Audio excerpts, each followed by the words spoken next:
y ciertas optimizaciones que se le puede hacer a un algoritmo. Entonces hoy vamos a ver todo lo que está relacionado con esto. El servidor ¿Listo? puede tener una máquina virtual. El Entonces, servidor puede ¿cuáles son los una principios del máquina análisis virtual. algorítmico? Son estos 5 principios, que es la complejidad computacional, la notación asintótica, el análisis de los casos, la comparación de los algoritmos y la optimización, ¿cierto? Que sería el objetivo final al momento de nosotros hacer este análisis a los diferentes algoritmos, si cabe o no una optimización al código que nosotros realizamos. Esto es aplicable no solo a las pruebas técnicas, sino también cuando estemos trabajando en cualquier otro proyecto.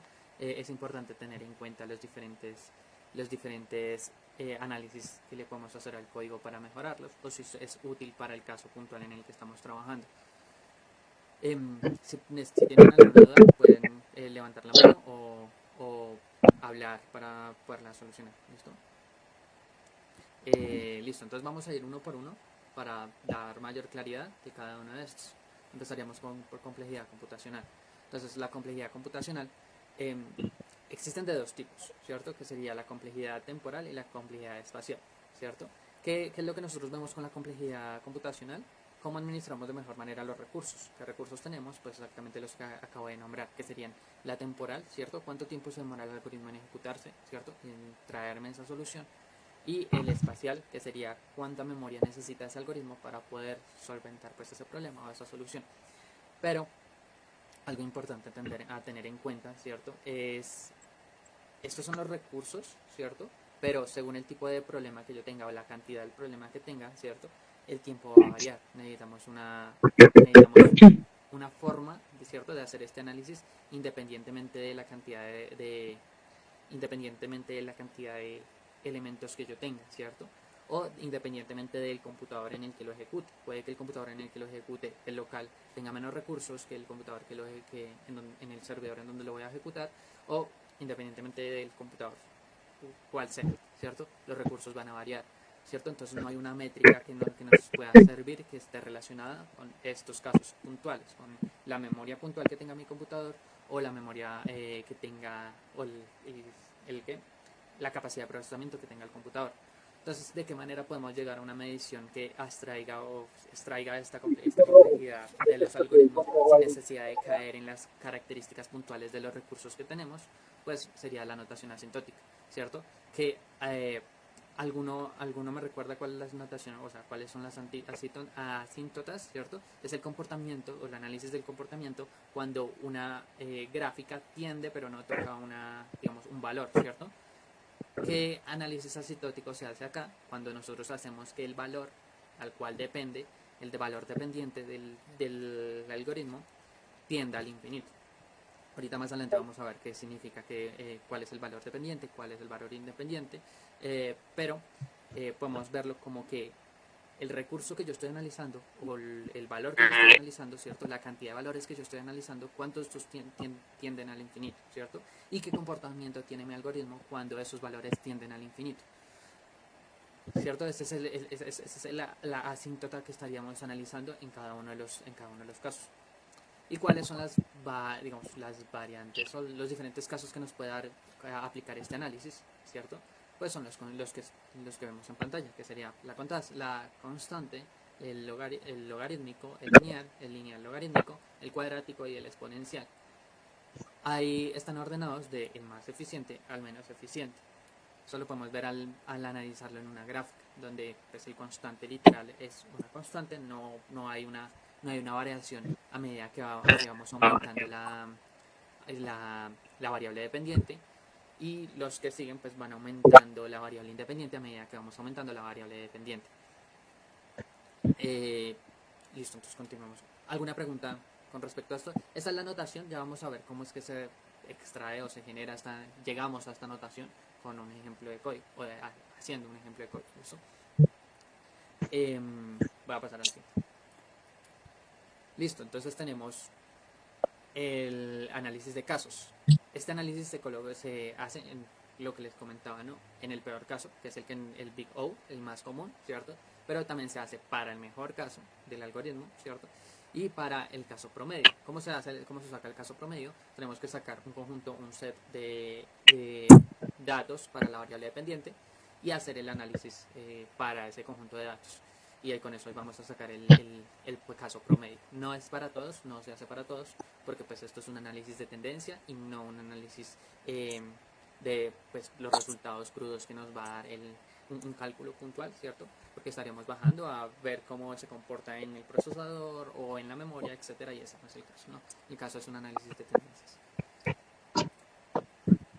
Entonces, comportamiento de los algoritmos, entonces serían los criterios que nosotros tenemos que tener, en la comparación de los algoritmos, qué criterios nosotros vamos a tener en el momento de hacer esta comparación entre diferentes algoritmos que solucionan el mismo problema. Bueno, entonces la facilidad de implementación es uno de los criterios que tenemos que tener siempre que vamos a hacer una implementación de algún algoritmo o desarrollar alguna solución para algún problema, porque dentro de los recursos que tenemos y que no estamos analizando en el momento de hacer el análisis del algoritmo es el recurso, y por eso toca tenerlo en presente, y por eso lo coloqué de primeras, es el recurso temporal que implica la implementación del mismo, ¿cierto? Tanto el pensar en la solución, tanto en el momento de la implementación, la fase de pruebas, testing, etcétera, etcétera, ¿cierto? Por eso es un recurso importante a tener en cuenta. La complejidad temporal y espacial, que es justo en la que se hace el análisis previo, y la estabilidad del algoritmo. Esto lo podemos ver con si la solución es pura o no es pura. Si siempre, dadas ciertos datos de entrada, me va a sacar siempre la misma información, y de no poder ser pura, de qué manera nosotros garantizamos que la solución sea confiable para nosotros, ¿cierto? De no poder ser una solución pura. Voy a ver qué han escrito. No sé si hay algunas preguntas. Ok. Voy a ir hacia atrás. Omega. No, esa no la tuve en cuenta. ¿Tienen algunas preguntas? Perfecto. Entonces, va a continuar. La optimización. Entonces, pues se hace el análisis del algoritmo. El análisis que pues acabamos de escribir, que se le hace a cada uno de los algoritmos. Muchas veces no se trata de la solución, sino la estructura de datos que nosotros estamos utilizando para solventar ese problema, ¿cierto? Y esa estructura de datos no solo está en de qué forma almaceno los datos, sino de qué forma yo puedo acceder a los mismos, ¿cierto? Y por eso es que es importante tener en cuenta las estructuras de datos y las propiedades de cada una de ellas al momento de solucionar un problema al que nos enfrentemos.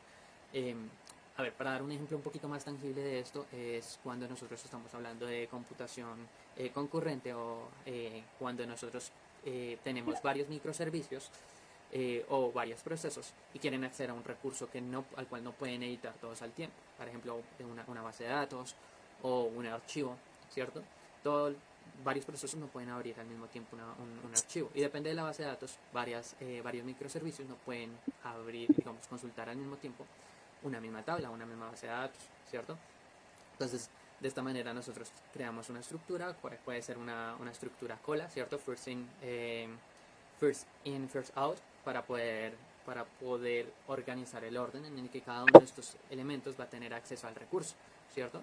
De esta manera, pues, damos un ejemplo un poquito más tangible de cómo una estructura de datos y comprender la estructura de datos nos va a ayudar a optimizar el comportamiento de un algoritmo, o más bien a optimizar la solución para un problema puntual.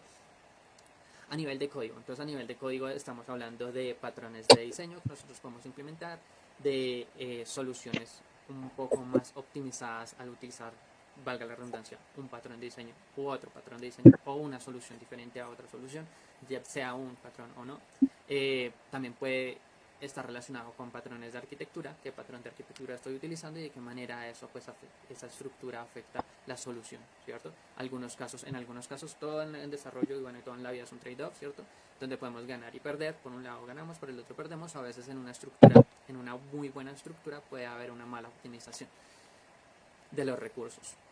Entonces, la paralelización de los procesos, que el ejemplo que hablaba hace un momento de programación concurrente, ¿cierto? Cuando nosotros vivimos el problema, que de hecho es, digamos, de las formas más eficientes que tenemos para solucionar problemas, que es dividir problemas en diferentes ejecuciones concurrentes o procesos concurrentes entre ellos, ¿cierto? coloqué paralelización, que se entiende un poco más a concurrencia, pero de hecho una paralización puede implicar concurrencia, perdón, una concurrencia puede implicar paralelización, pero no en el sentido contrario. Una paralelización no necesariamente implica concurrencia. Y la optimización de la memoria, esto sería a nivel del recurso de la memoria. Podemos estar saturando la memoria y pues simplemente el algoritmo pues no va a funcionar, ¿cierto? Entonces por eso también es importante tener en cuenta la dimensión de tiempo como la dimensión de espacio, ¿cierto? De memoria que estamos teniendo en cuenta en el momento de hacer una solución o hacer un análisis, una optimización y un análisis del algoritmo. ¿Preguntas? Una pregunta, Juan. Cuéntame. Cuando hablas de lateralidad de la concurrencia, ¿a qué te refieres? Cuando hablo de Eso del paralelismo de la concurrencia, es que sí, concurre normalmente no hay una claridad al momento en los diferentes lugares en donde se suele explicar concurrencia, no hay una claridad con respecto a qué significa y cuáles son las diferencias entre concurrencia y paralelismo. Cuando nosotros hablamos de concurrencia, ¿cierto? Hablamos de que nosotros tenemos un proceso, ¿cierto? Y vamos a sacar otro proceso. Bueno, existe concurrencia a diferentes niveles, a nivel de sistema operativo, a nivel de lenguaje, etcétera, ¿cierto? Pero dando una explicación un poquito abstracta, digamos, generalizando estos diferentes niveles de concurrencia, nosotros tenemos concurrencia cuando tenemos dos procesos, ¿cierto? Y esos dos procesos, para nosotros, a ojos de nosotros, se van a estar ejecutando al tiempo, pero la realidad no es esta. La realidad puede ser que nosotros solo tengamos un core, ¿cierto? Un procesador con un solo core, ¿cierto? Y el proceso en realidad, cuando nosotros hacemos llamados al sistema, cuando el proceso hace alguna operación que representa una pausa en el procesamiento de, valga la redundancia, el procesador sobre ese proceso o sobre ese código, él va a saltar al siguiente proceso, ¿cierto? El que nosotros mandamos para que se ejecutara en paralelo. Y de esa manera, pues en ese otro proceso, pues va a continuar la ejecución, etcétera. Y eso nos da la facultad de que un solo procesador, ¿cierto?, pueda ejecutar varios procesos. Por eso es que nuestro computador puede hacer eso. Cuando nosotros abrimos el administrador de procesos, tenemos diferentes procesos en ejecución. Esto se puede dar tanto a nivel del sistema operativo, como lo vemos en el administrador de procesos, como a nivel del lenguaje, ¿cierto? En donde el lenguaje tiene utiliza ciertas herramientas, ciertas estructuras de datos para administrar el hecho de que yo mande como lenguaje, ¿cierto?, a hacer ciertos procesos internos que yo tengo, por ejemplo, un set timeout, una espera, whatever, y en ese momento tengo espacio para meter otra fracción de código, ¿cierto?, en la ejecución de mi mismo proceso, ¿cierto? Entonces, lo que les digo, eso puede pasar en diferentes. Eso es concurrencia, ¿cierto? Eso es concurrencia. La concurrencia puede dar cuando nosotros tenemos más de un core, o sea, más de un procesador. Entonces, puede que yo mande algo en paralelo, ¿cierto?, en concurrencia, un proceso para que se ejecute al mismo tiempo y se vaya al mismo procesador en el que estoy, ¿cierto? Porque eso no lo controlo yo como desarrollador en el lenguaje, dependerá del lenguaje en el que esté desarrollando, etcétera, pero mayormente no lo controla. Soy Mayra y este dijo el sistema operativo. Entonces, ¿qué puede pasar? Que termine con doble concurrencia en el mismo procesador. Como también puede pasar que tengamos concurrencia, o sea, la ejecución de ese proceso en otro procesador, ¿sí?, en otro core, y eso ahí sí es paralelismo, ¿cierto? Pero ese paralelismo, ahí es en donde yo les decía que el paralelismo no implica concurrencia, o sea, que haya paralelismo no implica que haya solos tipos de concurrencia, ¿cierto? En cambio, concurrencia sí puede implicar que haya paralelismo, o puede que no. ¿Sí me explico?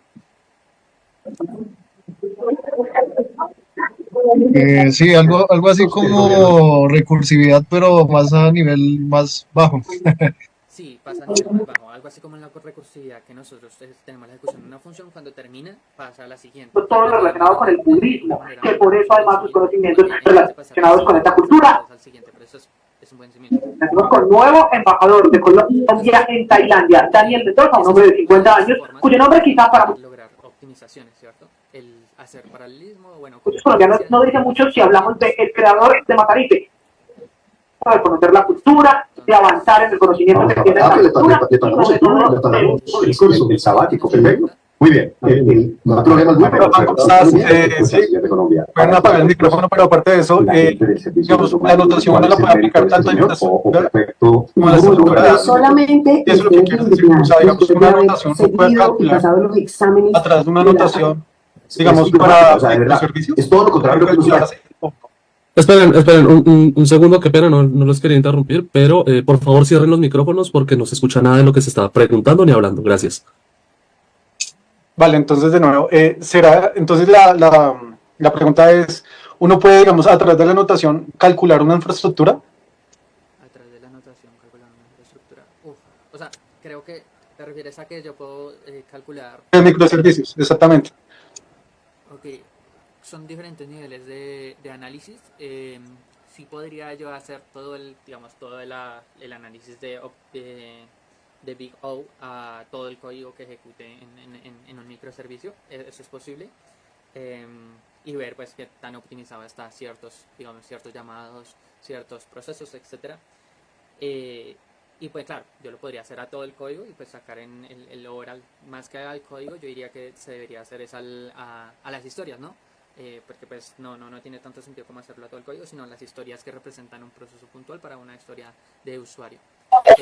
Incluso en este caso para servicios. Sí. Si yo aparto un servicio, calcular ese servicio y meterle un microservicio,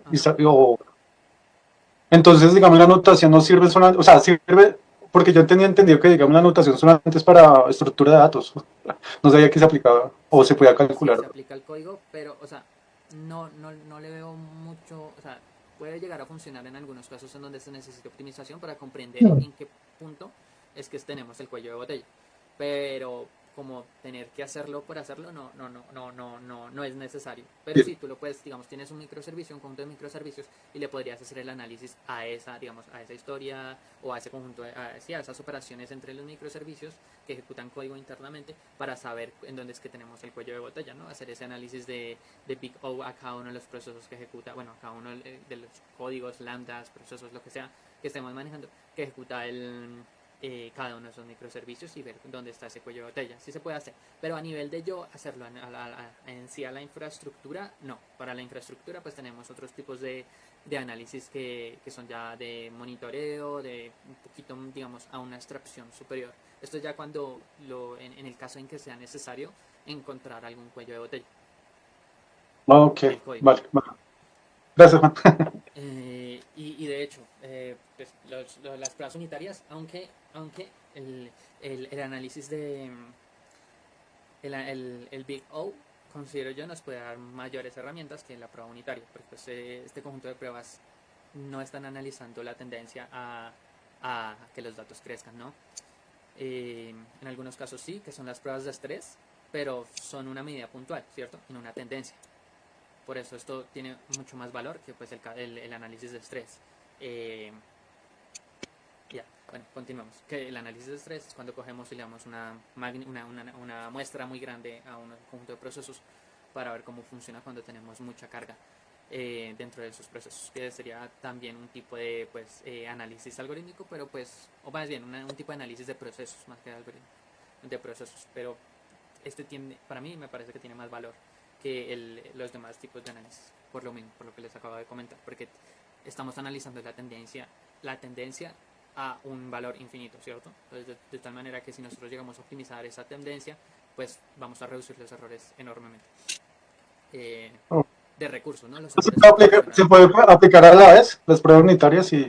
Claro, todo esto se puede aplicar de la misma manera. Obviamente este es un análisis un poquito más complejo que se le hace a las partes coyuntulares del código, ¿cierto? Las partes que representan un cuello de botella, y no necesariamente lo tenemos que hacer a todas las partes. Esto hablándolo en el trabajo. Ahora, cuando estamos hablando de pruebas técnicas, muchas veces nos dicen que tenemos que hacer una solución en algunos problemas y que tiene que tener alguna complejidad puntual al algoritmo. Entonces, el comprender cómo sacarla y el comprender cómo funciona es importante para saber cómo solucionar ese tipo de problemas. Ok, gracias, Juancho. No, gracias a ustedes. Entonces, continuemos. ¿Cómo se calcula? Entonces, esta es la parte importante de cómo nosotros vamos a poder calcular, o cuál es el proceso que nosotros tenemos para poder calcular la complejidad algorítmica de cualquier algoritmo. Perdón, de cualquier algoritmo. Vamos a ir punto por punto en el proceso que uno tiene que llevar para llegar a él. Entonces, tenemos que identificar diferentes cosas, entre ellas la variable dependiente. Entonces, aquí hay algo muy importante a tener en cuenta y es comprender pues a qué hago referencia cuando estamos hablando de variable dependiente, variable independiente, ¿qué es eso? Entonces, voy a... un segundo, están llamando, ya listo. Ya. Entonces, variable dependiente y las variables independientes, ¿cierto? Entonces, cuando nosotros tenemos una ecuación tipo y es igual a f de x, ¿cierto? Quiere decir que y depende, ¿cierto?, del proceso que es f de x, ¿cierto? Que es pasar x a una función, ¿cierto? Cuando nosotros estamos calculando la complejidad algorítmica a nivel de tiempo o a nivel de espacio, ¿cierto?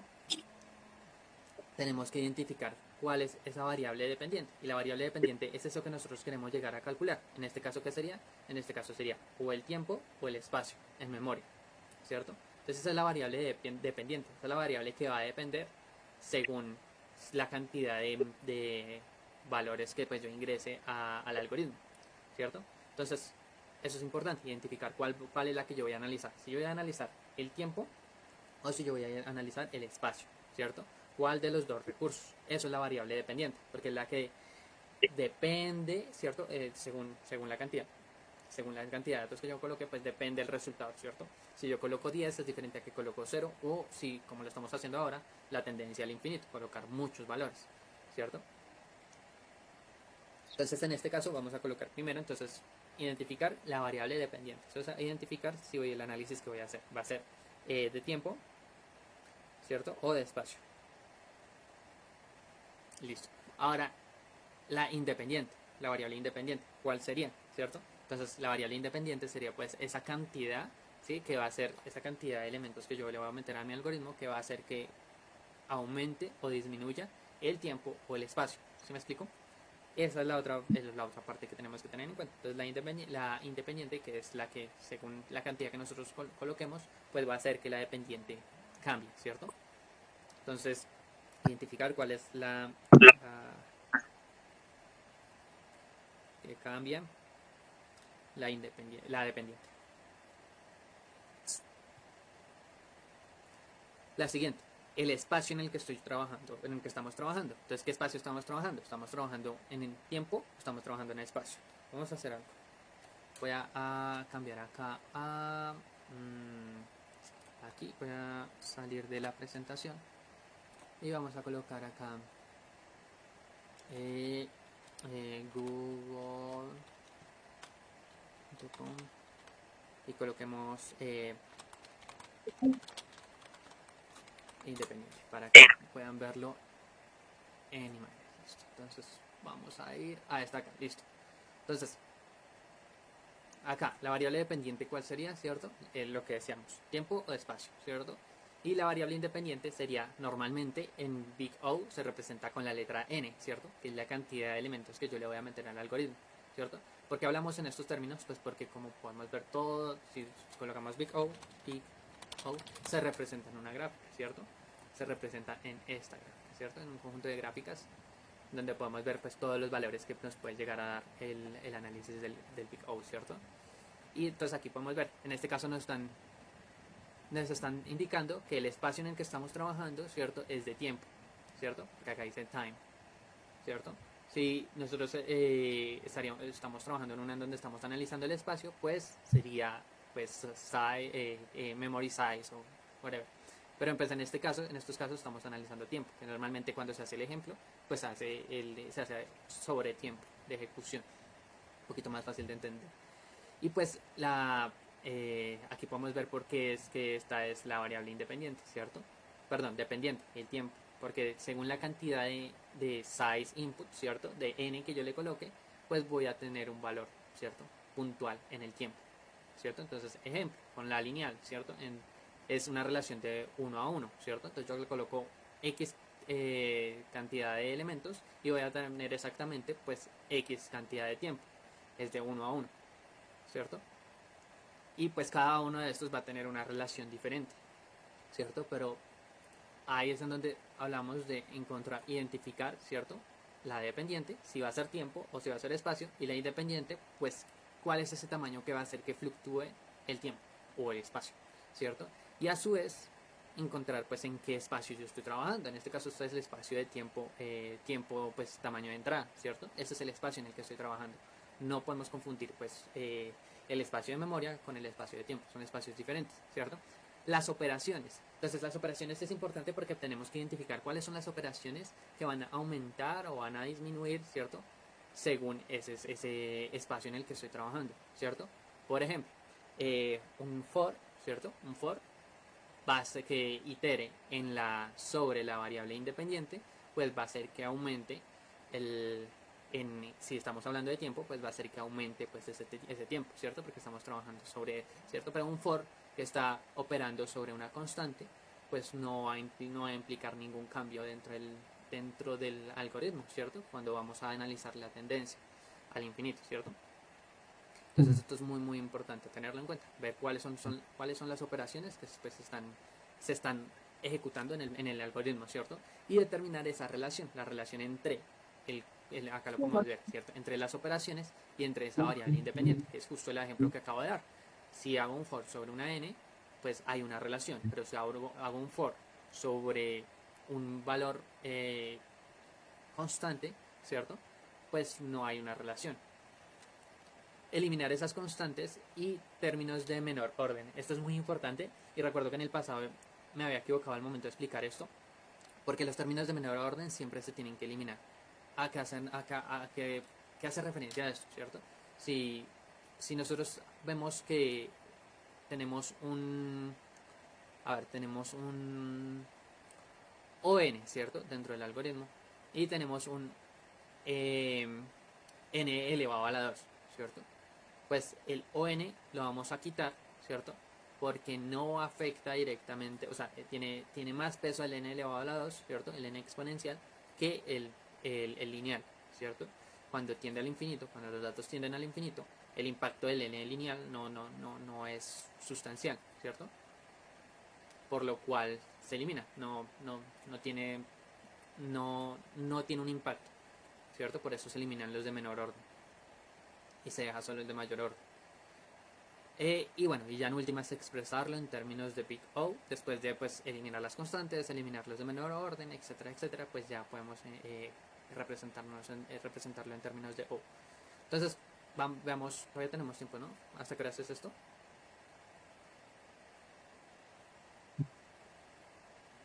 Todo el día. Ok, perfecto. Veámoslo en un par de ejemplos. Pero antes vamos a verlo en un par de ejemplos y para eso tengo esto. Entonces, esta es una aplicación buenísima que les recomiendo que descarguen. La tengo desde hace mucho tiempo. Y pues acá podemos ver como gráficamente los diferentes tipos de algoritmos, ¿cierto? Entonces podemos ver gráficamente su representación gráfica de cada uno de ellos. Entonces vamos a utilizar esta pequeña herramienta, y también vamos a hacer un poquito de código para no me está escribiendo porque tengo esto, para ejemplificar cada uno de ellos, ¿cierto? Para aterrizarlos un poco más. Entonces, Wanda, perdón, te interrumpo. Para claridad, esto va hasta las 11:30. okay, Es el espacio hasta las 11:30. listo. Perfecto. Entonces, bueno, pero antes de todo eso, quisiera saber si tienen alguna pregunta, si algún concepto o algo lo expresé de una manera no tan adecuada o quisieran una explicación diferente.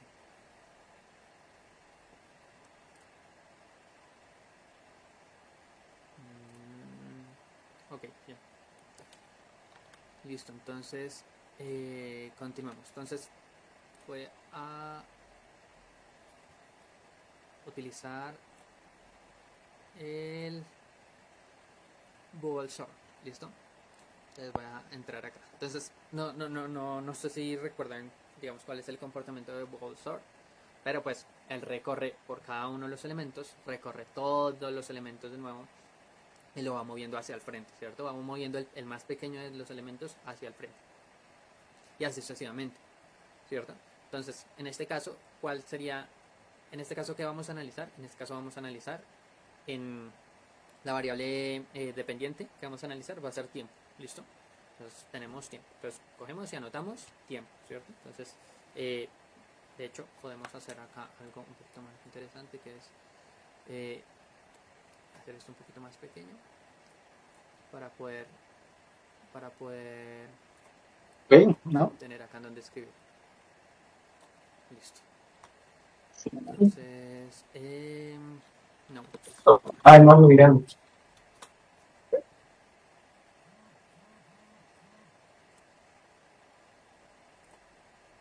A ver. Aquí no.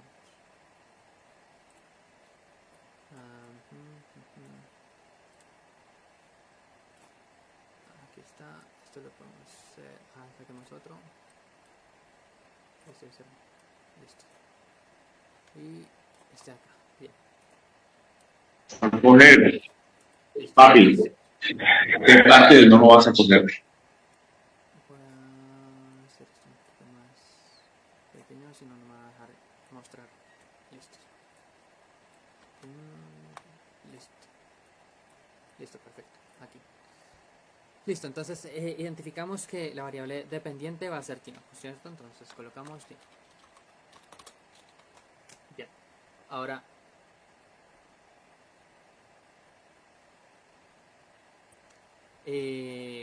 listo. Ahora vamos a identificar la variable. Esta es la variable dependiente, ahora la independiente. ¿Cuál es la independiente? Pues la cantidad de elementos que tenemos acá, ¿cierto? ¿Cuál es la cantidad de elementos que tenemos? Pues tenemos 9 elementos, ¿cierto? Entonces, pues en este caso sería el size, que para este caso son 9, ¿no? Pero pues se llama size y lo colocamos como que es n. ¿Listo? ¿En qué espacio estamos trabajando? Puede tener un espacio temporal.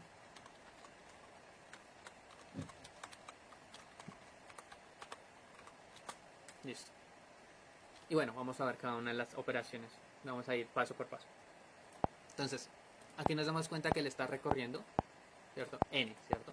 O sea, está haciendo un proceso de recorrer N, ¿cierto?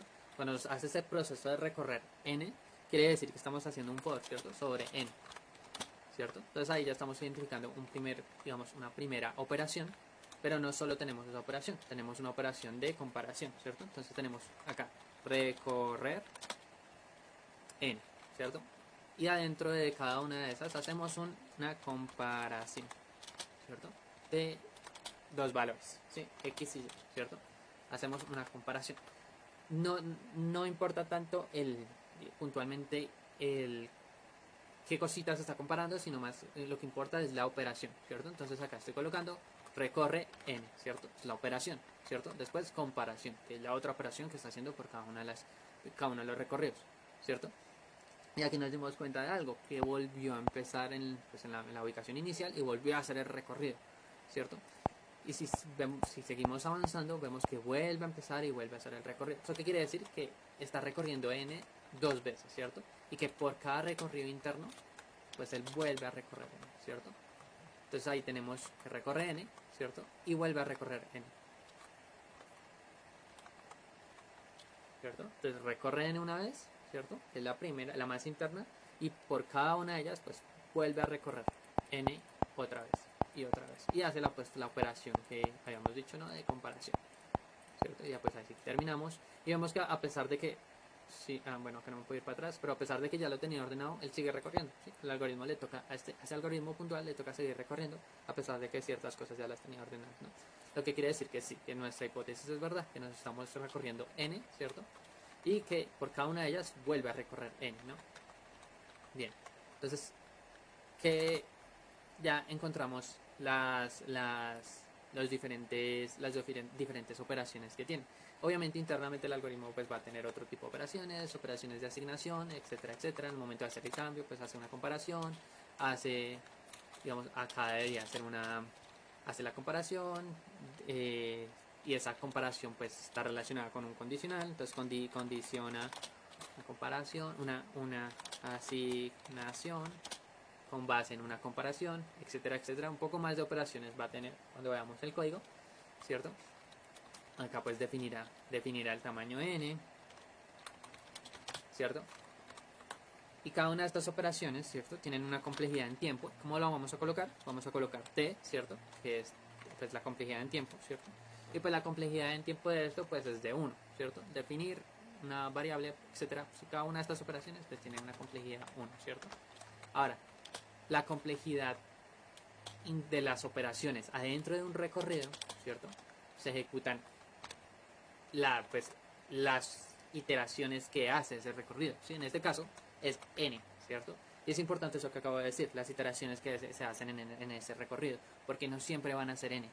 Y eso es muy importante. En varios casos he visto que se comprende la lineal como un for, o sea, la big O lineal como un for, y la exponencial como un doble for, cuando en realidad no es eso, ¿cierto? Por eso es que estamos haciendo este análisis, ¿cierto? No, aún no colocamos on porque aún no lo hemos puesto en términos de big O, ¿cierto? Entonces, ¿qué estamos viendo? Es en términos del espacio en el que estamos calculando. ¿Y cuál es ese espacio? Ese espacio es t, ¿cierto? Que es tiempo. Por eso colocamos t. Entonces acá colocamos t de 1 porque esto pues representa una operación. Cada operación es una unidad de tiempo. No cada iteración, bueno, cada iteración interna sí representa una unidad de tiempo también. Y pues como esas iteraciones se están haciendo dependiendo de n, ¿cierto? O sea, esas iteraciones se hacen n cantidad de veces, entonces por eso colocamos adentro ya no 1, sino pues que en realidad sería 1 por n, pero pues no es necesario colocar el 1, entonces solo colocamos n, ¿cierto? Juan, disculpa, es que no entendí por qué colocaste el t a 1, o sea, el primero, la unidad de tiempo de... Está acá, no. porque como es una... Sí. Cada ¿Cómo operación definiste eso? O sea, porque cada operación es una. representa 1 porque representa una operación en tiempo dentro de... Más bien, representa... Sí, representa... Por cada o sea, por cada ciclo, por cada unidad de ciclo, el ciclo tiene que terminar, el ciclo interno terminaría y ahí es donde uno define que es una unidad a la 1. Cada operación que nosotros tenemos, ¿cierto? Tiene un coste en tiempo, ¿cierto? Y ese coste en tiempo por defecto lo vamos a colocar como coste 1. ¿Sí me explico? Entonces, definir una variable tiene un coste 1. Asignar una variable tiene un coste 1. Y así sucesivamente, ¿no? Una suma tiene un coste 1. Okay. Una resta tiene un coste 1. ¿Sí me explico? Entonces, cada operación la vamos a definir con un coste 1.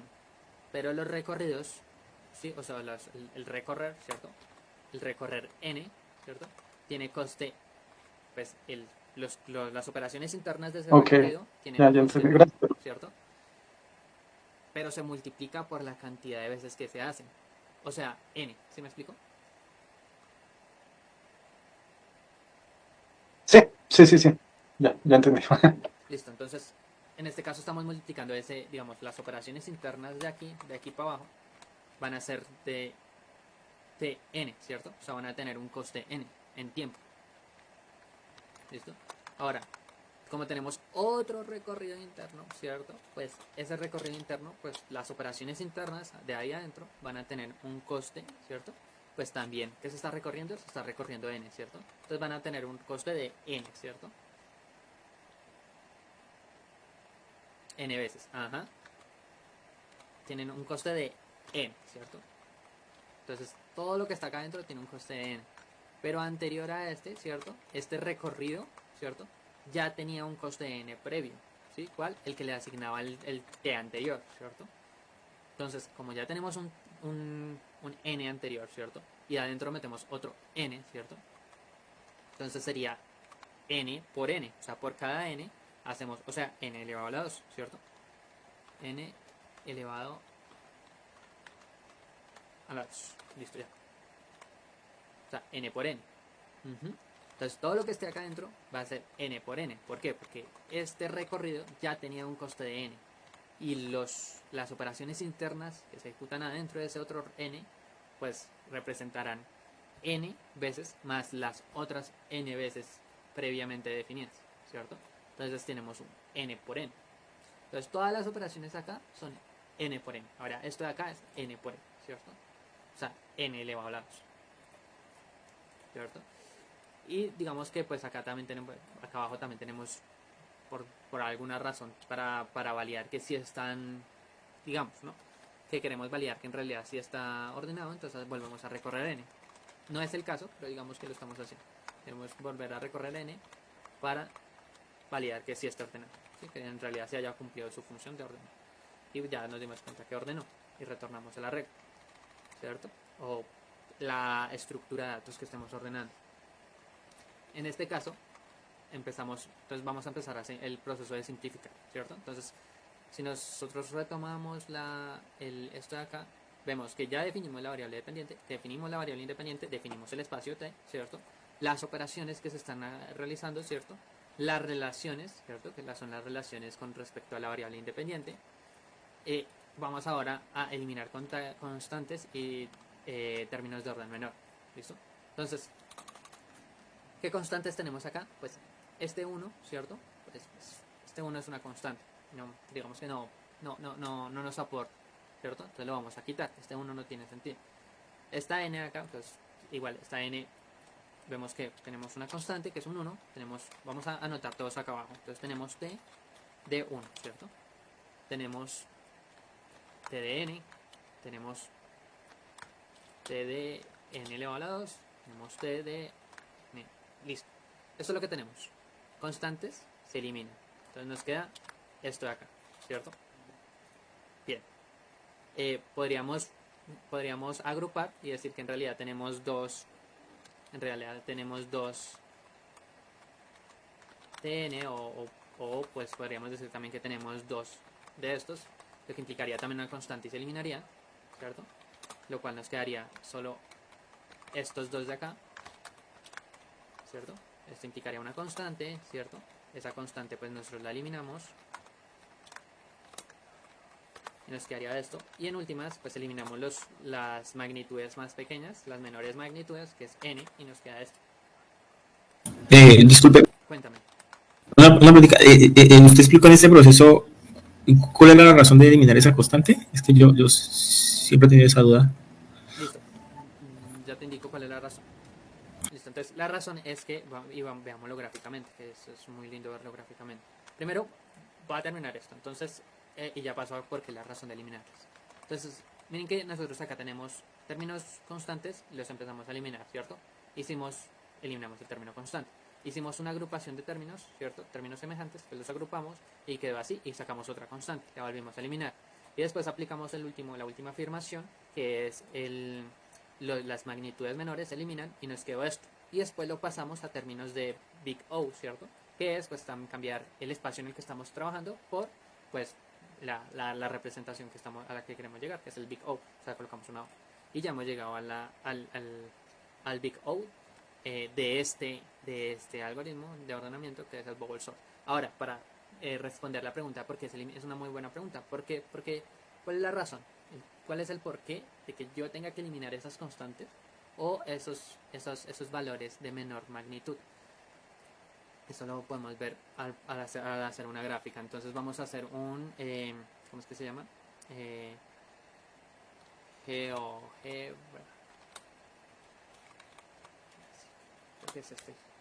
Vamos a abrir un GeoGebra y vamos a ver eso de aquí. Listo, entonces aquí tenemos GeoGebra. Ya sabemos que pues estamos trabajando en uno temporal, etcétera, etcétera, y vamos a copiar vamos a pasar estas operaciones, ¿no? Entonces, vamos a decir que vamos a conectarlas todas. Entonces tenemos tenemos que y, en este caso pues me toca escribir y, es igual a, vamos a decir que y es igual a, coloquemos t, para que listo. Y aquí en t vamos a decir que t es igual a de hecho acá digamos que n es igual a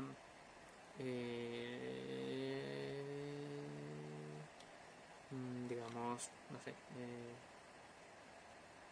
no le coloquemos un igual a este, simplemente este acá, t, listo. Entonces vamos a decir que t tenemos es igual a... bueno, entonces sí tendríamos que decir que n es igual a x.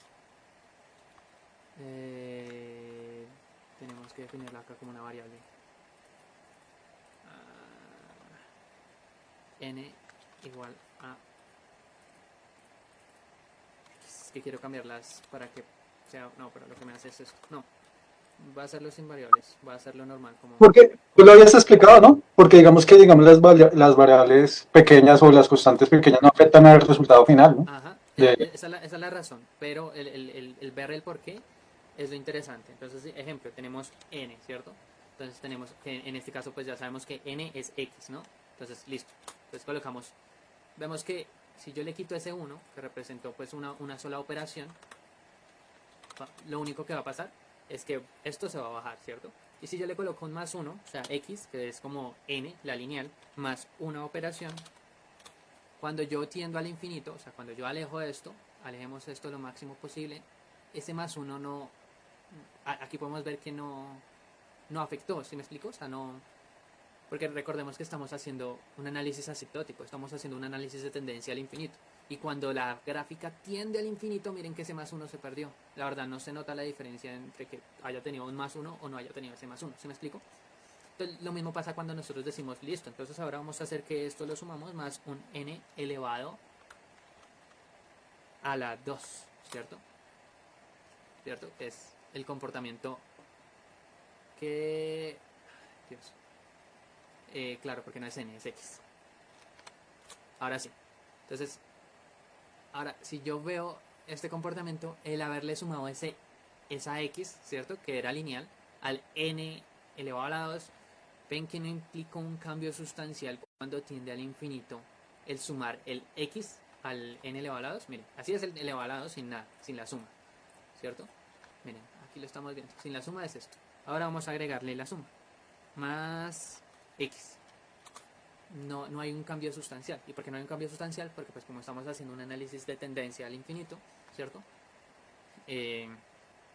Como dice Strange, en el gran orden de las cosas, ese más x ya no afecta. Sí, Juan, ¿y todos los análisis se hacen al infinito? sí, O sea, todos los todo lo que uno haya analizado en estas estructuras y todo, siempre va a ser al infinito. Sí, Ah, con ok. este tipo de nomenclaturas y de hecho sí. O sea, el análisis asintótico hacia el infinito o sea, se hace con siempre con esto. Pero claro, porque tiene sentido. O sea, no, y de hecho tiene sentido en cuanto vemos la gráfica. Vemos que no afecta, ¿sí? No hay un cambio sustancial cuando los datos crecen mucho, ¿sí? Entonces, en realidad lo que nos importa es que este es el valor real que está impactando en el algoritmo, ¿sí? El más x no está afectando, el más x no tiene una implicación sustancial.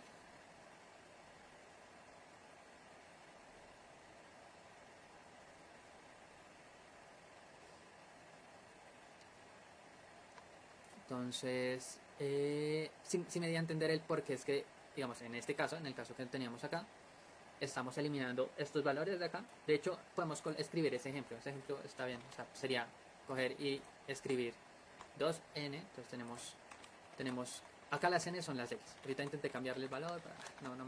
No lo hice bien. Entonces voy a colocar 1, después la asignación, más x, más... Y acá tenemos otra x, más x, ¿cierto? Y vemos que en efecto esos valores, si los eliminamos, nos va a hacer una tendencia al infinito. Esto no es el infinito, pero digamos que estamos ascendiendo hasta el infinito. Entonces voy eliminando cada una de estas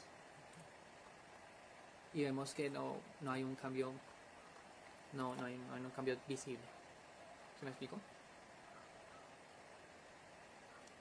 O sea, sigue teniendo la misma complejidad.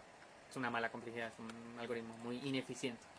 Y lo podemos ver cuando vemos cómo tiende al infinito.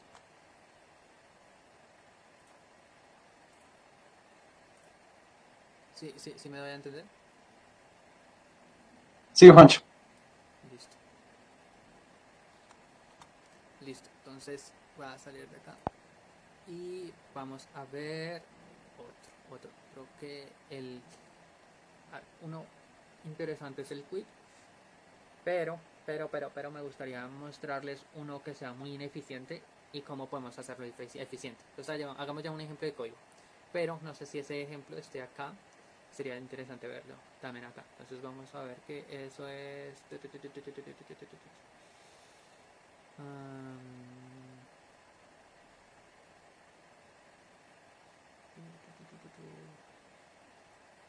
no está. Seguridad, matemáticas. Ok, acá. Este de acá. Creo que sí es este. No es este. No está. Bueno, no importa. Vamos a hacerlo en código.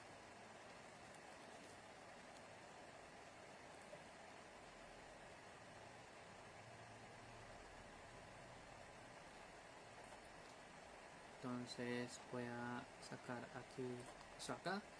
El lenguaje, ¿qué lenguaje utilizamos? Pues a ver.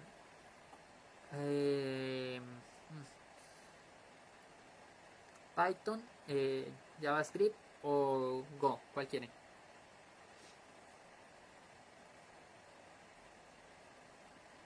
Python. Está bien, no me gusta tanto Python, pero está bien. Listo, entonces hagámoslo con Python. New item main.py. Listo. Y aquí pues abramos este archivo que sería tab new.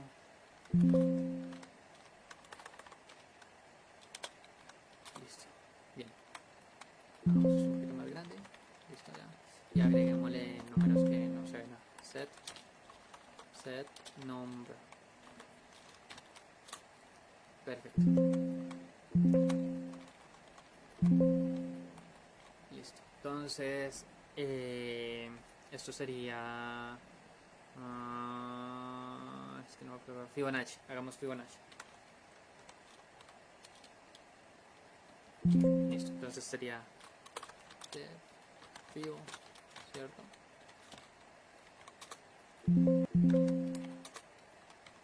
Y vamos a hacerlo.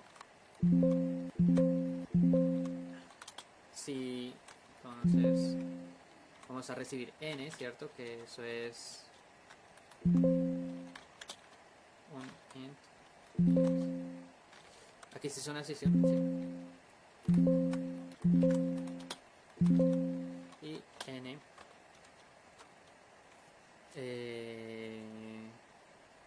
sería. Mientras escribes el código, Juan, hay una pregunta en el chat que pregunta, ¿qué vale más, el tiempo o el espacio en cuanto a Big O? Eso es una muy buena pregunta. ¿Qué vale más, el tiempo o el espacio? Depende del problema al que nosotros nos estemos enfrentando. Por ejemplo, este mismo en el que estamos actualmente. Entonces, este aquí, que es Fibonacci, ¿cierto? Que es sumar los dos últimos y así como hacer la sumatoria de todos los de los dos últimos anteriores y así sucesivamente, ¿cierto? Es un problema que se puede solucionar. Es un problema que se puede solucionar de manera recursiva, ¿cierto? Con recursión. Pero la recursión hace que sea la forma más ineficiente posible para solucionar este problema, ¿cierto? Y hace que la solución sea más ineficiente en cuestión de tiempo, ¿cierto? En cuestión de tiempo.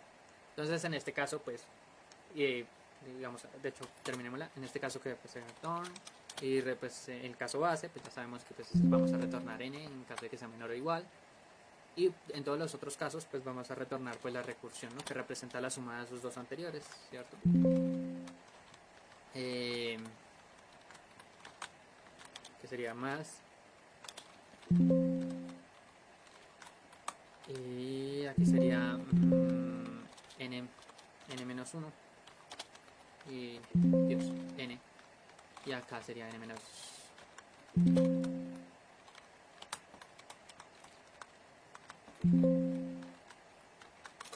¿Cierto? Que esto sería como sí, la solución, ¿no? Esa sería una solución. Pero esta solución, ¿qué pasa? Esto crea un árbol de llamados. No, creo que acá también es posible hacer estas anotaciones de tipo en Python. Esto es no, es decir, son anotaciones de tipo. Lo que no sé si la hice bien, pero creo que sí. No sé si es en minúscula. Ah, es en minúscula. Entonces, no, la había hecho mal. Listo. Sí son posibles, pero sí es en minúscula. Sí, claro, porque la clase ahí que maneja eso es minúscula. Listo. Listo, entonces en este caso hacer llamados recursivos y lastimosamente en esos llamados recursivos ella vuelve a llamar valores que ya había calculado previamente, ¿sí? Por lo cual es súper ineficiente, es demasiado ineficiente, ¿cierto? Entonces en este caso en cuestión de tiempo es muy ineficiente. Entonces nosotros ¿cómo lo podemos llegar a solucionar? Pues en cuestión de memoria, pues la única memoria que estamos utilizando es la asignación de n en cada una de las recursiones, cada una de las, lo cual es relativamente poco, ¿cierto? Porque sería de n, ¿cierto? En cuestión, o sea, sería lineal. Si analizamos el hecho de que estamos utilizando recursión y por cada recursión se crea una nueva instancia de n, etcétera, etcétera, pues digamos que si hacemos ese análisis profundo, sería lineal, ¿cierto? Que sería pues cada n. Pero si nosotros podríamos invertir un poco más en ese recurso de memoria para optimizar el recurso de tiempo. ¿Sí me explico? Entonces ahí es donde va. ¿Cuál es más importante? Depende del caso. En este caso es más importante pues invertir o sea, utilizar el recurso de la memoria, ¿cierto? A costa de mejorar el recurso del tiempo, ¿sí? Porque esto es demasiado ineficiente. Esto es 2 elevado a la n. Esto es muy ineficiente. Esto es demasiado ineficiente. Porque es 2 elevado a la n, porque cosas que ya se calcularon previamente se siguen volviendo a calcular y se vuelven a recalcular, y cada vez que aumenta la cantidad va a aumentar los cálculos que se vuelven a realizar, ¿cierto? ¿Por qué? Porque digamos que en un cálculo de n-2, ¿cierto? Previamente, pues digamos que en otro cálculo anterior ya se había calculado al hacer el n-1, por ejemplo, pero como ya se había calculado previamente, pero no hay una manera de almacenar ese histórico de cálculos previos, simplemente se vuelve a hacer el cálculo y se vuelven a hacer todas las recursiones, ¿cierto? Hasta llegar a n. O sea que por cada posibilidad, por cada valor, se vuelve a calcular todos los valores anteriores hasta llegar a n, en todas las posibilidades que nosotros agreguemos, según la cantidad de valores, según cada cuánto crece n. Eso es demasiado ineficiente. A ver, eso no quiere decir que la recursión sea mala. Quiere decir que nosotros tenemos... ¿N no sería aplicable al infinito? No. En este caso no nos sirve tener n al infinito porque nuestro análisis pues sí es de tendencia y la tendencia sí la hacemos al infinito, pero los casos reales nos tienden al infinito. ¿Sí me explico? Ok. A menos que estemos utilizando lenguajes que sí manejen esos conceptos. Sí. Pero pues no es el caso. Comúnmente no va a ser el caso. Entonces digamos, esto lo podemos ejecutar. Entonces vamos a ejecutar esto. Python. Y de hecho, para que quede claro esa iteración y cuántas veces se llama, hagamos algo aún mejor. Imprimamos eso, imprimamos cuántas veces se llama. Se llamó FIBO con un valor puntual. Entonces vamos a colocar acá que colocamos FIBO y que se llamó con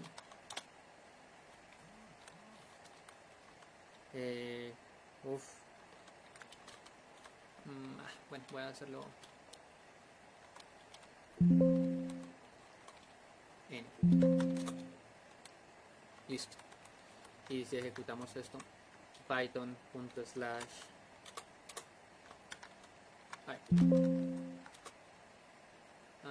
claro, porque aquí no tenemos las... Y aquí van 2 puntos, y esto lo eliminamos, esto espero que sí lo haya dejado bien.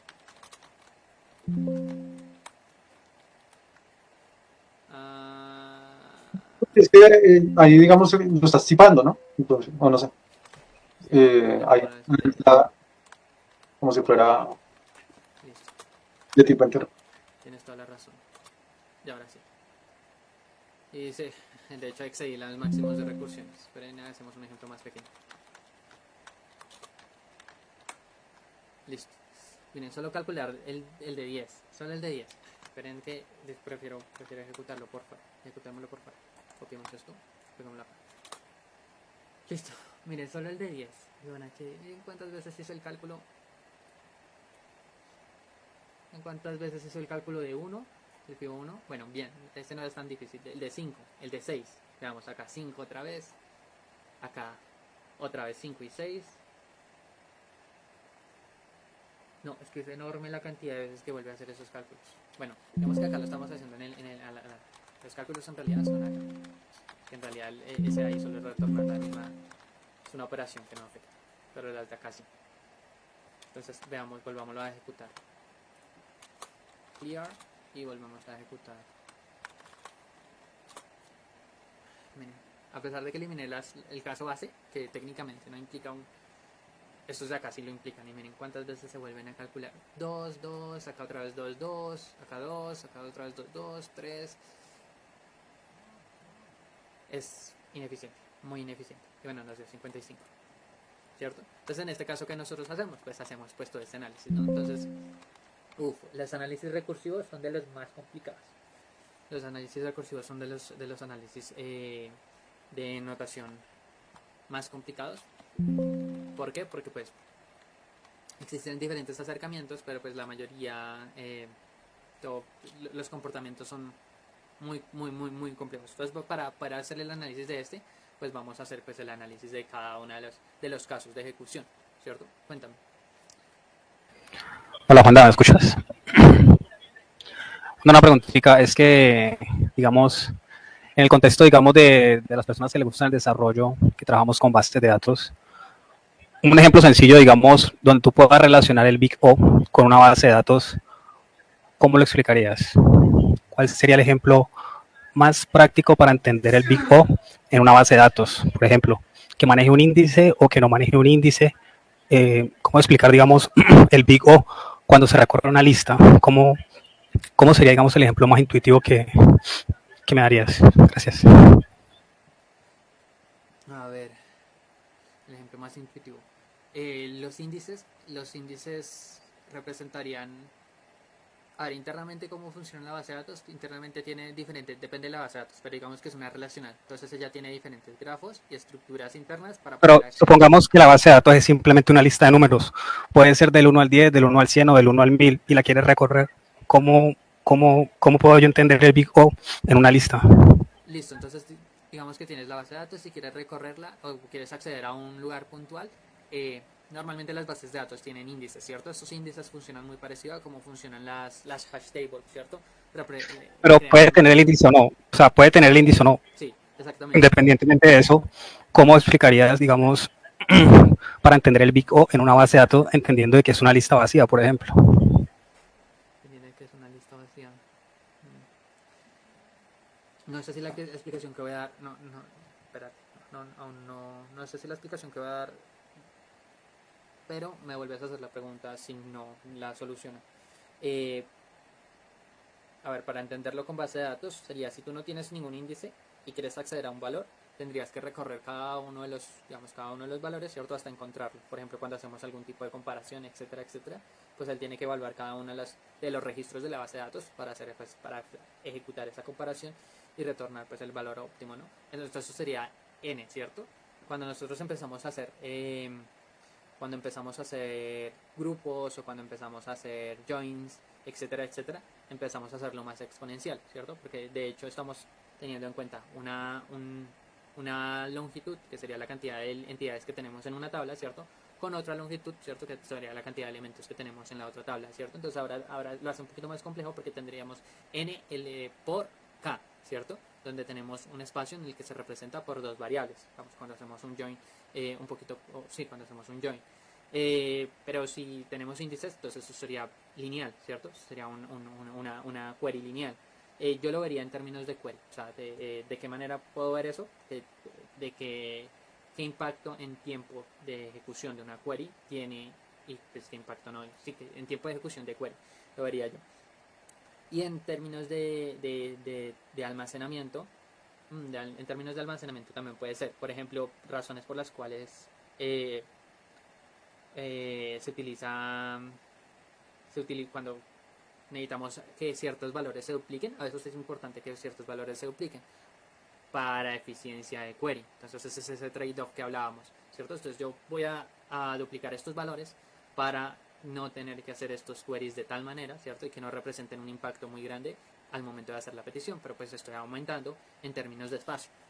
Yo lo vería así, pero no es un análisis que yo vea que se le haga a las o sea, no se le hace de la misma manera como lo hacemos con el código. ¿Sí me explico? Sí.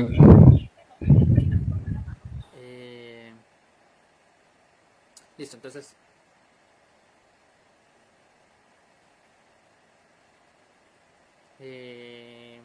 bueno, entonces estábamos acá en esto, ¿no? Entonces el más fácil para comprender cómo se hace ese análisis es a sacar el árbol de recursiones. O sea, decir, para estos casos, ¿cierto? Definir los diferentes casos. Entonces yo solo tengo el caso base y el caso de recursión, ¿cierto? Y en esos casos de recursión, pues, ¿qué árbol suele salir, ¿no? Entonces empiezo a hacer el ejemplo de, en este caso, 10. Pero 10 ya vimos que es mucho. Entonces hagamos uno un poquito más pequeño. Digamos que es 5. 4. Vamos a ver qué tan grande es. Ya sacamos el árbol de recursión. Listo, ahí está. 4. De hecho, hay alguno que se repita. Sí, 2. Listo. Entonces, digamos que tenemos 4. Entonces, la primera ejecución, FIBO vale 4, ¿cierto? FIBO 4, ¿cierto? Y pues a 4 le restamos 2. Sí, queda 2, ¿cierto? Entonces, ejecutamos a este lado. Entonces, vamos a colocar. Tenemos 4. Y aquí le ejecutamos 2. Hay otros cálculos que se pueden, hay otras formas de calcular esto para las recursiones, que es con casos, se me va ahorita el nombre de eso, pero eso es parecido, tiene conceptos parecidos a la recursión y tú tienes que hacer demostraciones, pero son un poquito más avanzadas y no lo vamos a ver ahorita. Vamos a ver este que es un poquito más fácil, pero pues toca hacer como una pequeña ejecución para comprender cuál es el comportamiento. Como más que una ejecución, eso se llama una prueba de escritorio. Entonces acá tendríamos un 2, ¿cierto? Y acá tendríamos un 3, ¿cierto? Y por cada uno de ellos, pues volvemos a tener 3, le quitamos 1, queda 2, y aquí le quitamos 2, queda 1, ¿cierto? Y aquí, y bueno, y aquí ya vimos un primer, lo que les decía, ¿no? Un primer error de este algoritmo, en este ejemplo pequeño, y es que se vuelve a ejecutar, él vuelve a calcular esto de acá, porque para calcular este 2, pues él viene acá y calcula le resta, queda en 0, y le resta 2, queda en 0, 1 y el otro queda en 1, y de hecho el 1 también lo vuelve a calcular varias veces. Pues acá queda, ¿cierto?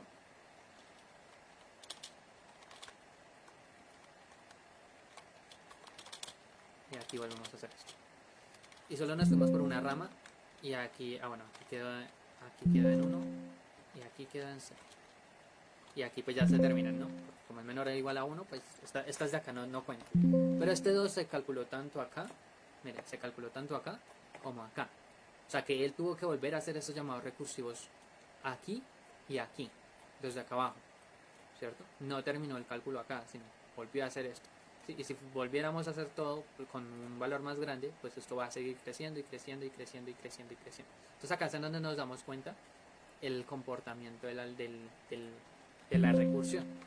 Y ahí empezamos a decir, bueno, entonces tenemos 4 y esto creció ¿cuánto? ¿Cierto? Entonces creció, pues vamos a contar 1, 2, 3, 4. Bueno, ahí vemos, no lo hemos sacado todo, pero vemos cuánto crece. Y en cuestión de cuánto creció, podemos sacar bueno, entonces hacemos todo el conteo. Entonces tenemos T de 1, ¿cierto? Entonces acá cada uno de estos vale T1. Cada vez que hizo pues la recursión fue un llamado, entonces un T1, ¿cierto? Hizo operaciones adentro de la recursión aparte de simplemente retornarla, porque pues no, entonces volvió a hacer otra recursión, ¿cierto? Entonces T1. Y así, voy bajando por cada uno y voy agregando cada uno, ¿sí? Entonces en cuanto se calcula cuántos bajo y cuántos crezco, o sea, cuántos niveles yo voy agregando hacia abajo y cuántos niveles voy agregando hacia los lados, ¿cierto? y si los recorro todos, y si no los recorro. En este caso, como estamos haciendo un ejemplo, pues están recorriendo todos. Es una buena forma de saber cuál es el comportamiento. ¿De qué manera podríamos evitar pues recorrer todos? Pues aquí vamos a la solución. Vamos a agregarle un memo. Def memo. Una memorización, que sería aumentar en cuestión de espacio, pero disminuimos en cuestión de tiempo. ¿Listo? Entonces vamos a hacer los que están más familiarizados con Python, me recuerdan cómo se hace un map. New map. No, porque acá no se utiliza la palabra, entonces va new. Y acá vamos a colocar memo.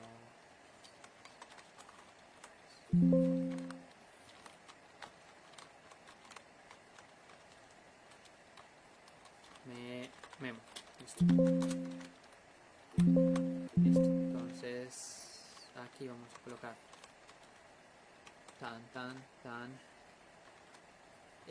vamos a retornar return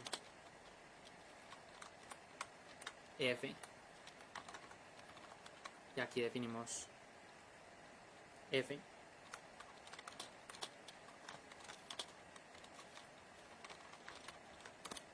¿cierto?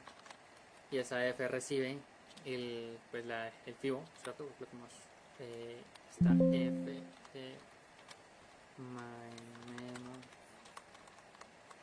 recibe la f acá. Listo. Y también recibe el n. Listo. Y aquí vamos f, no, está acá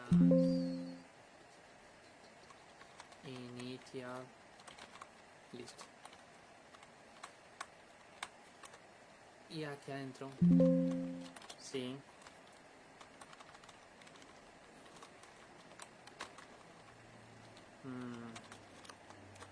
Me recuerdan cómo es que las operaciones del map Python. Ajá, aquí está. Y el map tiene ok, no, ya, es un set. Ya, gracias. Es este de acá. No, no es un set. Creo que acá no existen mapas. Ok, listo, entonces eso es un object.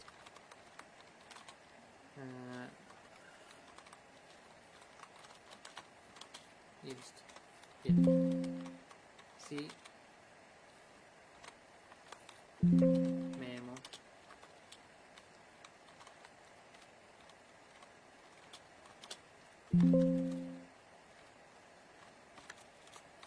Listo. Return. Y retornamos memo en el índice n. De lo contrario, pues simplemente ejecutamos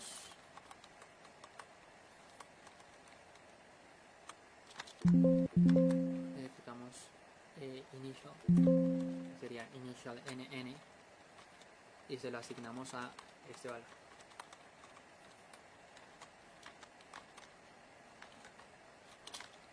Listo. Y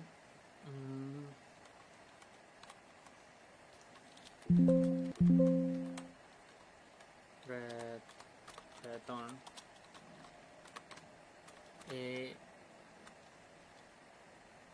return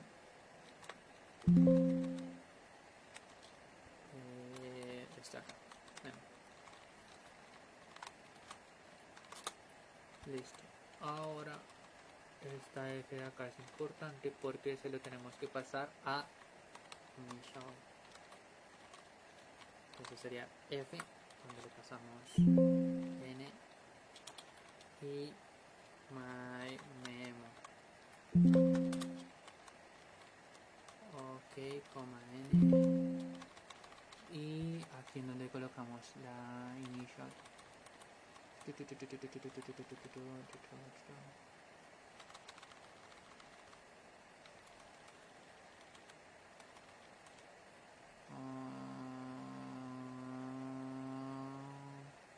Ya. Le pasamos initial, coma.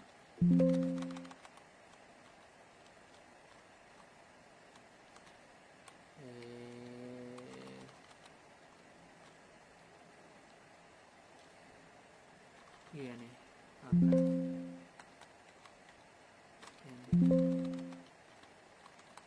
esto va así.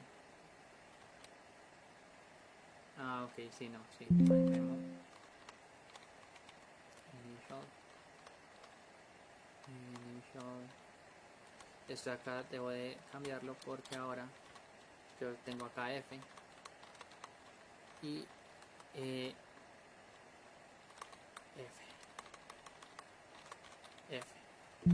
Listo.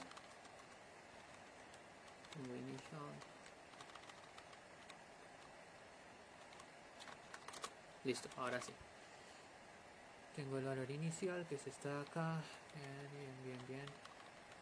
Y esto me debe retornar este memo con el inicial. Ah, ok, acá la n con la que lo llamo. Bueno, esperemos que funcione. Entonces,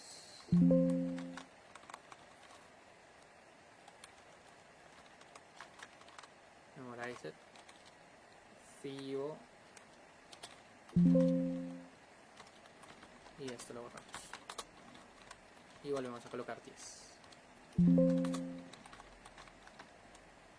y veamos que funciona. Ok, es normal. A ver, tenemos error en la 30. Memorize it, memo, y a ver, dicen que n, ok, no le estoy mandando la n en una ejecución. ¿Cuál era la línea? Ah, ok, esta es de acá.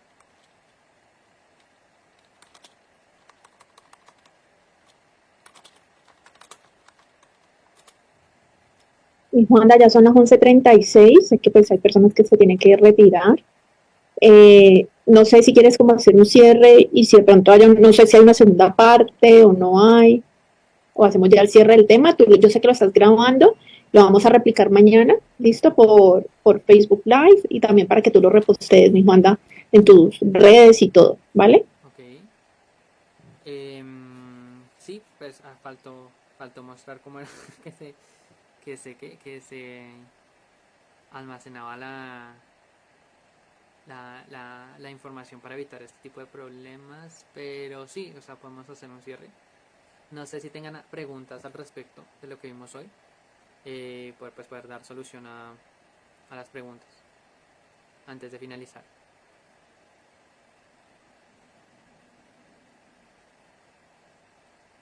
Parece que no. Hugo dice que sí. Cuéntame, Hugo. Bueno, oye, sí, muchas gracias por la clase. Primero que todo, quería preguntarte si esto cambia dependiendo del lenguaje de programación. No sé, de pronto un C es mucho más rápido que un Python. Entonces, no sé si llega a cambiar de alguna manera eso. Okay. Es una buena pregunta. No cambia según el lenguaje de programación. Me explico. El análisis que nosotros hacemos, como lo estamos haciendo según el comportamiento hacia el infinito, entonces no va a cambiar según el lenguaje de programación. Lo que sí va a cambiar son las estructuras que te provee el lenguaje de programación. ¿Sí? Entonces, por ejemplo, acá el comprender que, por ejemplo, en la línea 6, el comprender que el n in memo, ¿cierto? ¿Qué complejidad algorítmica interna tiene ese análisis, de acá, de esta línea, ¿cierto? A ejecutar eso, ¿sí tiene complejidad de t en 1 o tiene complejidad de t en n? ¿Sí me explico? Eso es lo que uno que tiene que tener en cuenta cuando cambias del lenguaje de programación, ¿cierto? No es lo mismo hacer esto, hacer una búsqueda, utilizar una estructura, ¿cierto?, que te provee Python a una estructura que te provee C y la complejidad algorítmica interna de esas estructuras. Ejemplo, en este caso no hay una complejidad de O de N, pero si memo fuese una lista, ¿cierto?, sería O de N, el solo utilizar N int y colocar la lista, porque internamente Python lo que empieza a hacer es una iteración por los elementos de la lista hasta encontrar la coincidencia. ¿Sí me explico? Entonces, depende, es según las herramientas que te provee el lenguaje y el comprender internamente qué complejidad algorítmica tiene cada una de estas herramientas que te está proveyendo el lenguaje. ¿Sí me explico? Listo, sí, vale, gracias. Julio, cuéntame. Oye, Juan, se me olvidó la pregunta. Si uno, digamos, ya se sabe la estructura de datos en el lenguaje y ya sabe, digamos, no sé, o a la 2n, o bueno, ya se sabe cuál es la complejidad de esa estructura de datos. Entonces, si uno ya se sabe la complejidad de la estructura de datos, ¿se puede aplicar a cualquier caso? Sí, ya sabes. ¿Sí, Sí, sí, claro, sí. sí, digamos, porque ya todo, digamos, no sé, un árbol tiene una complejidad X. Entonces ya, y se puede aplicar a todos los casos. Sí, Entonces, sí. si uno haga una prueba técnica o algo, le digo, bueno, haga una estructura de datos con una complejidad de esta. Entonces, uno ya aplicaría la estructura puntualmente, sin necesidad de hacer el análisis previo bueno, se gasta tanto o no sé. ¿Sí me va a entender?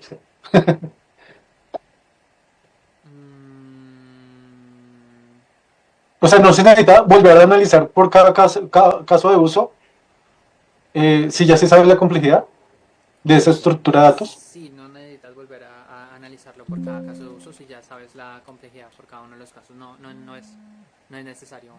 No es necesario porque, ejemplo, para las estructuras de datos, sí, si ya las comprendes, como el lenguaje te la está proveyendo y más encima, sí, si ya la comprendes como el lenguaje te la está proveyendo, pues no es necesario, no es necesario.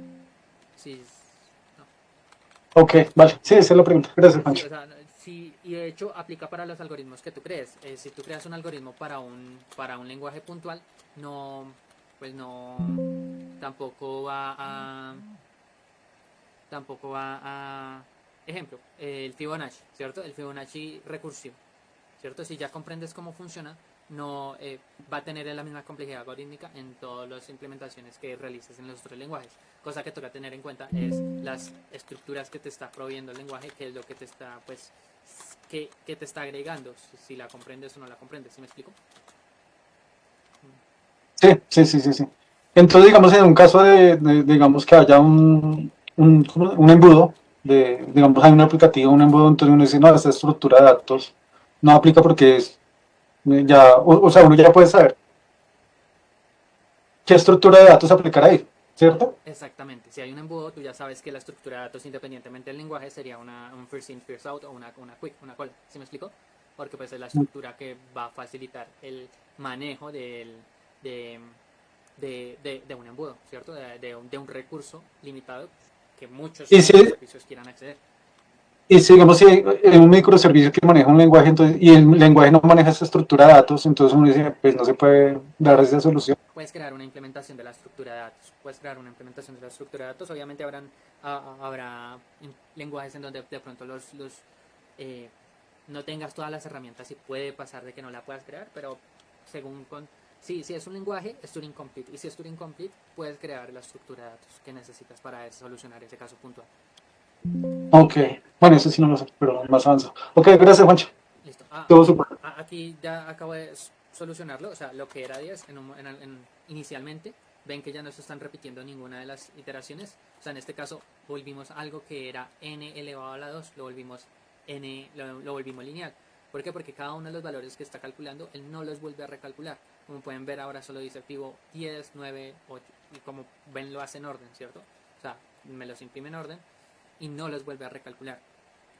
¿Qué estamos aumentando? Pues que estamos almacenando estos valores en memoria, ¿sí? Los estamos manteniendo en memoria, que de hecho fue algo que teníamos 2 elevado a la n, que era una complejidad muy grande, lo convertimos en memoria en n, en lineal, porque estamos almacenando linealmente, pero más encima lo convertimos también lineal en cuestión de tiempo. ¿Sí me voy a entender?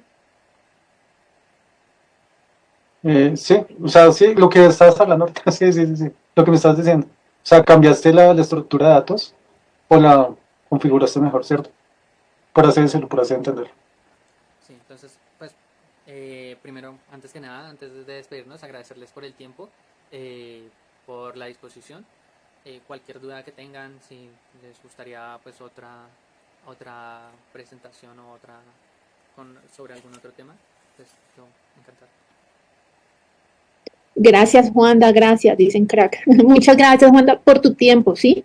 Valoramos mucho tu tiempo, espero pues que hayan podido todos sacarle provecho a esta sesión. Y ahorita después de almuercito, les paso entonces el formato para los que quieran lanzarse a hacer una Tech Talk.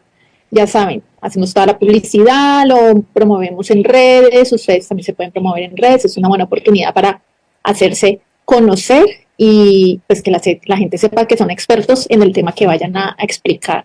Y bueno, y si quieren pues que Juan explique o sigan con este tema o quieren un tema nuevo, escríbanle y de pronto se inspira y se motiva a darnos otra charla. Gracias, Juan.